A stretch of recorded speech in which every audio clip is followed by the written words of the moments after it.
ଆପଣଙ୍କର ରଣନୀତି କ'ଣ ରହିବ? ମୋର ବା 76 ବର୍ଷ ହେଲାଣି ମୁଁ ପଦଯାତ୍ରା କରିପାରୁନି, ଗାଡ଼ିରେ ବହୁଛି।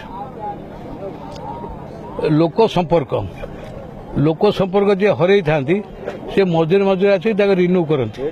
ମୋର ବା ଲୋକ ସମ୍ପର୍କ ଅବାରିତ ହେଇକି ସବୁବେଳେ ରହିଛି, 365 ଦିନ ସମ୍ପର୍କ ରହିଛି। ମୁଁ ପଦଯାତ୍ରା କ'ଣ କରିବି? ମୁଁ ତ ଆଇଲି ଆଜି ଲୋକ ସମ୍ପର୍କ ହେଲା ଦେଖିଲେ, ସେମିତି ସବୁଆଡ଼େ ଯିବି, ଲୋକ ସମ୍ପର୍କ ଯେମିତି ହେଲା ସେମିତି ରହିବ। ଆଜି ବି ବିଜେଡି ପକ୍ଷରୁ ଜନସମ୍ପର୍କ ପଦଯାତ୍ରା ରାହାମାରେ ହେଇଛି। ହଁ, ରାହାମାରେ ହେଇଛି। ଯୋଉ ସେଲ୍ଫ ହେଲ୍ପ ଗ୍ରୁପ ଆସିବ ତାକୁ 1000 ଟଙ୍କା ଦେଇଛନ୍ତି, ଯୋଉ ଖାଲି ଜଣେ ମହିଳା ଆସିବ ତାକୁ 100 ଟଙ୍କା ଦେଇଛନ୍ତି, ଏବଂ ସେଠି 7000 ଲୋକ ପାଇଁ ମାଛ, ମାଂସ, ବିରିୟାନୀ, କଚମ୍ବର ସବୁ କରି ଖାଇବା ପିଇବାକୁ କରୁଛନ୍ତି। ତଥାପି ଲୋକ କେତେ ହେଇଛି? ମୁଁ ତ ସେଇ ବାଟେ ଆଇଲି, ସେ ରାସ୍ତା କଡ଼ରେ କିଛି ଲୋକ ଥିଲେ, ମୁଁ ଦେଖି ଆଇଲି। ମୁଁ ବର୍ତ୍ତମାନ ଯାଉଛି ସେଇଠି ପୁଣି ବସିବିନି। ଦିଲ୍ଲୀପ ରାୟ, ବିଜୟ ମହାପାତ୍ର, ସେ ବିଜୁ ବାବୁଙ୍କର ମୋ ଭଳି ଅନୁଗତ। ଏଭଳିକି ବିଜୁ ପଣ୍ଡାଙ୍କୁ ଦିଲ୍ଲୀପ ରାୟ ତାଙ୍କର ମୃତ୍ୟୁ ପର୍ଯ୍ୟନ୍ତ ତାଙ୍କ ଘରେ ରଖିଥିଲେ, ଏବଂ ସେଇମାନେ ମିଶିକରି ନବୀନ ପଣ୍ଡାଙ୍କୁ କହିକରି ବିଜୁ ଜନତା ଦଳ କରାଇଥିଲେ। ବିଜୁ ଜନତା ଦଳରେ ମୁଁ ଯାଇନଥିଲି। ଅଶୋକ ଦାସ ଦଳର ସଭାପତି ଆମେ କହିଲୁ ଯେ ବିଜୁ ବାବୁ ଗୋଟେ ରାଜନୈତିକ ଶକ୍ତି ସୃଷ୍ଟି କରିଥିଲେ ଓଡ଼ିଶାର ସ୍ୱାର୍ଥ ଏବଂ ସ୍ୱାଭିମାନ ଲଢ଼େଇ କରିବା ପାଇଁ। ଇଏ ତାକୁ କାହିଁକି ଦିଭାଗ କଲେ? ଆମେ ଯିବାନି, ଆମେ ଗଲୁନୁ, ଆମେ ରହିଲୁ। ଏବଂ ଯେଉଁମାନେ ନବୀନ ପଟ୍ଟନାୟକ ନେଇକରି ବିଜୁ ଜନତା ଦଳ କରିଥିଲେ ସେ ସମସ୍ତଙ୍କୁ ନବୀନ ପଟ୍ଟନାୟକ ବିଦା କରିସାରିଲେଣି।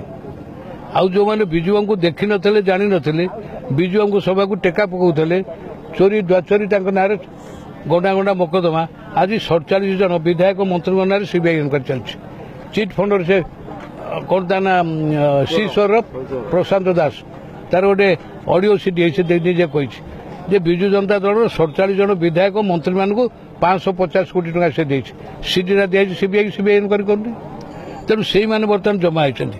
ଏଇ ଋଷି ସାମନ୍ତରାୟ, ଏ ଗୋଟେ ଆସ୍ଥା ଚିଟ୍ ଫଣ୍ଡ କ'ଣ, ସୁବ୍ରାଂଶୁ ଲେଙ୍କା ତାର ମାଲିକ, ତାକୁ ତ 94 ଲକ୍ଷ ଟଙ୍କାର ଗୋଟେ ଗାଡ଼ି ନେଇଛନ୍ତି, ସିବିଆଇ ତାକୁ ଧରି ସିଜ୍ କରିଛି।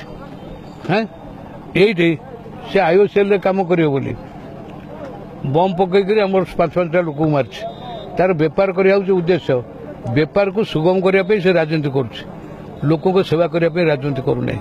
ତେଣୁ ସେଇଭଳି ଲୋକକୁ ମୁଁ ପାରାଦୀପରେ ବିଧାୟକ ହେବାକୁ ଦେବି ନାହିଁ। ମୋର ଲୋକମାନଙ୍କ ଉପରେ ବିଶ୍ୱାସ ଅଛି।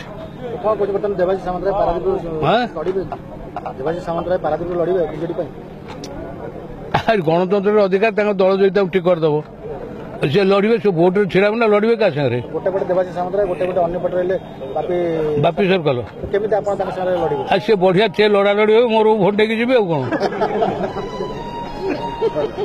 ତା ଟୋକା ୟା ଟୋକା ଯେତେବେଳେ ଲଢ଼ିବେ, ଯେତେବେଳେ ବମ୍ ପଡ଼ିବ, ଯେତେବେଳେ ଖଣ୍ଡାରେ ହଣାହଣି ହେବେ, ମୋର ଚୁପଚାପ ମୋର ମା ମାଉସୀ ମାନେ, ମୋର ଭାଇମାନେ ସମସ୍ତେ ଭୋଟ ଦେବେ, ମୁଁ ମୋର ଯେତିକି ତାଙ୍କ କ'ଣ ଅଛି।